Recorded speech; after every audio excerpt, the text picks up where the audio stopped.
I'd like to be a queen of people's hearts, in people's hearts, but I don't see myself. August 30th, 1997. Diana Spencer sat in the back seat of a Mercedes S280 holding the hand of a man the world barely knew, while 1 billion people believed they knew her completely. The most photographed woman on earth was about to become invisible in the cruelest way imaginable, and in her handbag, folded carefully, was a handwritten letter to her sons that would never be read the way she intended. There is an irony in Diana's story that hurts too much to be coincidence. The child who believed she was worthless because her father openly wept for the son she was not. The young woman who found purpose in being seen, adored, worshipped by crowds that filled the emptiness her own family had carved into her. The Princess of Wales who built her entire identity on being the most beloved woman in the world, on healing others with a touch, on transforming royal coldness into human warmth. All of that, so that life would arrive decades later and show her that love from millions could not fill the void left by the few who were supposed to love her first. That visibility could become a prison. That being seen by everyone meant being truly known by no one. How does a girl born into one of England's oldest families become the most famous woman on the planet? What was hidden behind the smile that launched 1,000 magazine covers, behind the Met Gala appearances and the perfectly choreographed public moments? And what happens when the fairy tale the world needs you to perform becomes the cage you're dying to escape? When the very thing that saved you, being watched, becomes the thing that destroys you on a dark Paris night? To understand all of that, we need to go back to the beginning, to Park House on the Sandringham estate, to the summer of 1961, and to a girl who learned, in the cruelest way possible, that her existence was a disappointment before she could even speak. Diana Frances Spencer was born on July 1st, 1961, in Park House, a 10-bedroom mansion on the Queen's Sandringham estate in Norfolk. Her father, Edward John Spencer, Viscount Althorp, came from a family whose lineage stretched back further than the Windsors themselves. Her mother, Frances Roche, was the daughter of a baron, elegant and young and restless in ways that terrified the rigid Spencer bloodline. On paper, it looked like privilege, wealth, security, ancient trees, manicured lawns, proximity to royalty itself. But privilege is not the same as love, and little Diana learned that distinction before she learned to read. Because Diana was not supposed to be Diana. She was supposed to be a boy. The Spencers already had 2 daughters, Sarah and Jane. What they needed, what her father prayed for on his knees, was a male heir. When Frances gave birth to a 3rd daughter, Edward Spencer's face went gray. He didn't hide his disappointment. He wept openly, not for joy, but for failure. They named her Diana almost as an afterthought, and for the first year of her life, she had no name at all on her birth certificate. Just a blank space where a boy's name should have been. 18 months later, Frances finally delivered a son, Charles. The relief in Park House was palpable. Diana, at barely 2 years old, was already learning the architecture of invisibility. Her mother, young and suffocating in a marriage built on duty rather than desire, began to disappear. First emotionally, then physically. When Diana was 6 years old, Frances left. She didn't just leave Edward, she left her children. The sound of her mother's heels on the gravel driveway, the car door closing, the engine fading into the Norfolk silence, these were the sounds that would haunt Diana for the rest of her life. Diana and Charles were too young to understand. But they understood enough. They would sit at the window of Park House, waiting for a mother who did not return. Nannies tried to distract them. Her father retreated into coldness. And Diana learned what it felt like to be abandoned by the person whose love should have been unconditional.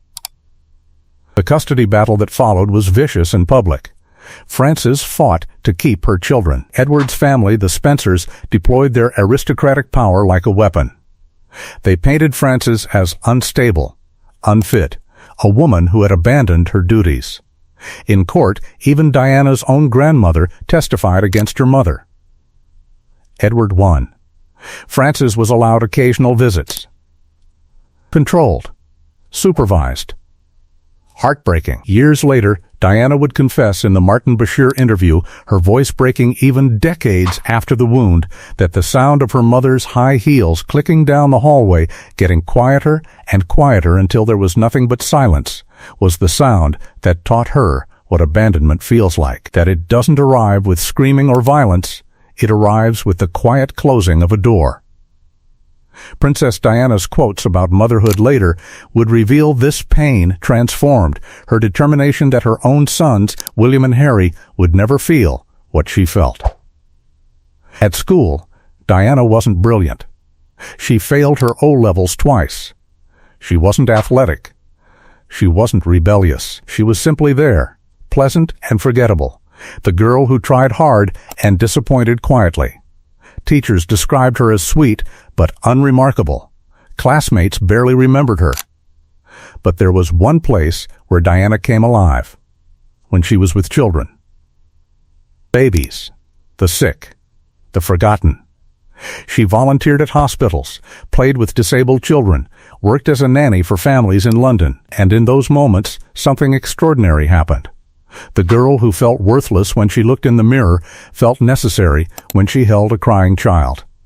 It wasn't talent yet, it was recognition. The silent, absolute certainty that she could give others the comfort she had never received. Only when caring for someone more vulnerable than herself did Diana feel like she had a reason to exist. The Princess Diana motherhood instinct wasn't learned from books or royal protocol. It was carved from the absence of it in her own childhood. At 16, Diana dropped out of finishing school in Switzerland after 6 weeks. She returned to London with no qualifications, no prospects, no plan. Her father gave her an apartment in Coleherne Court. She worked as a kindergarten assistant for £50 a week. She shared the flat with 3 roommates who would later describe her as obsessively tidy, eager to please, and heartbreakingly insecure. She was 19 years old, living a life of pleasant obscurity when she was invited to a country weekend in November 1977. The occasion was unremarkable: a barbecue. Familiar faces, and among them, a man she had known peripherally her entire life: Charles Philip Arthur George, Prince of Wales. Heir to the British throne. 32 years old. Recently heartbroken after the woman he truly loved, Camilla Parker Bowles, had married someone else. The same Camilla who decades later would become Queen Camilla, recently seen in airport videos, still carrying the weight of being the third person in a marriage that captivated the world. Diana had met him before, years earlier, as a child. He was dating her older sister Sarah at the time.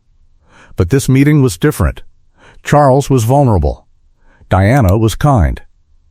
And in her kindness, he saw something he desperately needed: uncomplicated adoration. They spoke briefly. She listened as he grieved the recent assassination of Lord Mountbatten, his beloved mentor. She offered sympathy with the intuitive emotional intelligence that had always been her gift. And Charles, starved for softness in a life governed by protocol, noticed her for the first time.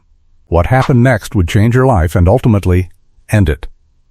The courtship was brief, controlled, and almost entirely orchestrated by forces larger than either of them. Charles needed a wife. The palace needed an heir. And Diana, at 19, needed to be needed. They met 13 times before he proposed. 13 carefully supervised encounters over 6 months. Phone calls monitored. Meetings arranged. And through it all, Diana played the role she had been rehearsing her entire life. The perfect listener. The eager admirer. The girl who made powerful men feel comfortable. On February 6, 1981, Charles proposed at Windsor Castle. He offered her his grandmother's ring, a stunning sapphire surrounded by 14 diamonds. Diana said yes immediately, her heart pounding with the desperate hope that this finally was the love that would fill the emptiness her mother had left behind. But even in that moment, Charles gave her a glimpse of what was coming. When reporters asked if they were in love, Diana answered without hesitation, of course. Charles added, with a smirk that would haunt her for years, whatever in love means. The engagement was announced on February 24, 1981. Overnight, Diana Spencer ceased to exist. In her place stood Lady Diana, future Princess of Wales, the most watched woman on earth. The media descended like locusts. Photographers camped outside her apartment. Cameras tracked her every movement. The shy kindergarten teacher was suddenly front-page news in 70 countries. And Diana, who had spent her entire life feeling invisible, suddenly discovered what it meant to be seen by everyone. At first, it felt like validation, like proof that she mattered. The crowds adored her. Strangers reached out to touch her, little girls dressed like her. For someone who had grown up believing she was worthless, the attention felt like oxygen. But oxygen can become poison when there's too much of it. The wedding was set for July 29, 1981 at St. Paul's Cathedral. 750 million people watched on television. The dress, a ivory silk taffeta gown with a 25-foot train, became the most famous wedding dress in history. The kiss on the balcony of Buckingham Palace was watched by more people than had witnessed any single moment in human history up to that point. The world saw a fairy tale. Diana saw something else. Days before the wedding, she discovered a bracelet Charles had commissioned for Camilla engraved with their private nicknames. She confronted him. He dismissed her concerns. The wedding, he made clear, would proceed regardless of her feelings. Diana later confessed she wanted to cancel everything. But her sisters convinced her it was too late. The stamps had been printed, the tea towels manufactured. The world was watching. And so, on July 29, 1981, Diana Frances Spencer walked down the aisle of St. Paul's Cathedral knowing she was marrying a man who loved someone else. The honeymoon was a disaster. Charles brought books by his favorite philosophers. Diana, desperately trying to connect, felt increasingly isolated. And when they returned to royal life, the pattern that would define their marriage was already set. Diana performed for the public. Charles retreated to Camilla. But then came the pregnancy. In November 1981, just months after the wedding, Diana discovered she was carrying the heir to the throne, and for a brief moment, she believed motherhood might save her. That becoming a mother would give her the unconditional love she had been chasing her entire life. Prince William Arthur Philip Louis was born on June 21, 1982, at St. Mary's Hospital in Paddington. Diana insisted on natural childbirth, refusing the royal tradition of heavy sedation. She wanted to be fully present for the moment her son arrived, and when they placed William in her arms, something shifted inside her. Years later, in her most honest moments, Princess Diana's quotes about motherhood would reveal the truth. I want my boys to have an understanding of people's emotions, their insecurities, people's distress, and their hopes and dreams. She was giving her sons what had been stolen from her. But motherhood didn't save her marriage. If anything, it exposed how alone she truly was. Charles was distant, uncomfortable with infants, eager to return to his own life. And Diana, suffering from undiagnosed postpartum depression, began to unravel in ways the palace couldn't control. She developed bulimia, binging and purging multiple times a day. She cut herself, small, deliberate wounds on her arms and legs, not to die, but to feel something other than emotional emptiness. She threw herself down the stairs while pregnant with William, a desperate cry for attention that Charles responded to by going riding. The palace doctors called it hysteria. Charles called it manipulation. But what it actually was a young woman drowning in plain sight while the world applauded her performance. Prince Harry was born on September 15, 1984. Diana now had 2 sons, the heir and the spare, and her job, as far as the royal family was concerned, was complete. Charles stopped pretending. He resumed his relationship with Camilla openly, at least within their circle. And Diana, trapped in a marriage that was really a public contract, began to understand that she had been purchased, not loved. But something else was happening too. The public's love for Diana was growing in ways that terrified the palace. When she and Charles toured together, crowds ignored him entirely, chanting her name. She had a gift for connecting with ordinary people that the royals, trained in distance and formality, could never replicate. In 1987, Diana shook hands with an AIDS patient without gloves. It was a single gesture, unrehearsed and instinctive. But in that moment, she shattered decades of stigma and fear. The image circled the world. This wasn't protocol. This was compassion.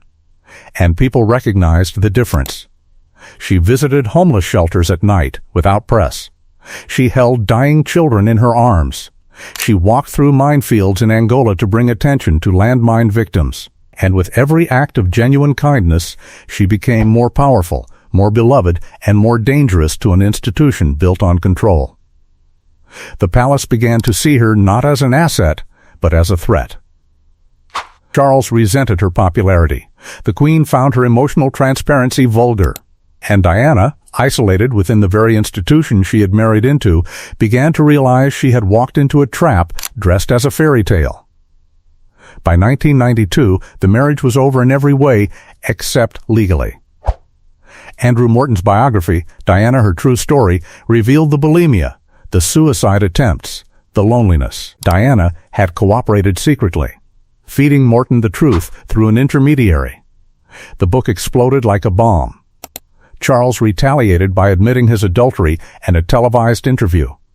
And in November 1995, Diana sat down with Martin Bashir for an interview that would change everything. 23 million people in Britain alone watched as the Princess of Wales, wearing heavy black eyeliner and speaking with devastating calm, dismantled the fairy tale. There were 3 of us in this marriage, so it was a bit crowded, she said. The line became immortal. So did her confession, I'd like to be a queen of people's hearts. The interview was a declaration of war. The palace was furious. The Queen demanded a divorce. It was finalized on August 28, 1996. Diana lost her title of Her Royal Highness, but kept her apartment in Kensington Palace. She received a settlement of £17 million. And for the first time in 15 years, she was free. 1 year later, she was dead.